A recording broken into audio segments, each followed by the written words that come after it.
السلام علیکم، میرا نام سید حسن احمدانی ہے۔ میں آج آپ کو بتانے والا ہوں کہ کونسلنگ کیسے کرتے ہیں۔ ڈپریشن کا مریض ہو تو اس کے ساتھ کونسلنگ کیسے کریں گے؟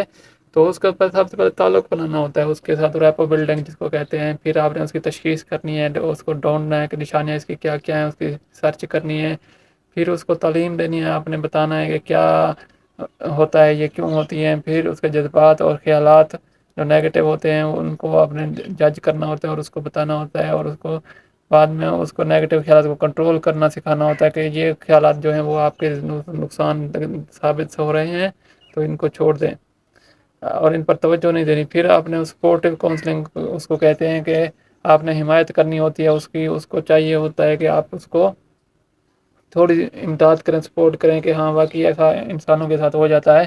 پھر 10 نمبر پہ ہے ٹرمینیشن اینڈ فالو اپ۔ آخری جو پوائنٹ ہے وہ یہ ہے کہ آپ نے اس کے ساتھ سیشن جو بنانے ہوتے ہیں آپ فالو کرنا ہوتا ہے اس نے بعد میں، لیکن جب جیسے ہی اس کا کام ختم ہو جاتا ہے پھر آپ نے اس کو کہنا ہو کہ یہ اب آپ کا کام ہو گیا ہے، اب آپ کو کوئی پریشانی نہیں ہونی چاہیے اور آپ اب اپنی زندگی نارمل طریقے سے جی سکتے ہیں۔ اور کچھ ٹرکس یا ایکسرسائز بتانی ہوتی ہیں کہ وہ اپنی آگے زندگی میں کرتا رہے تو اس کے لیے بہتر ہوگا۔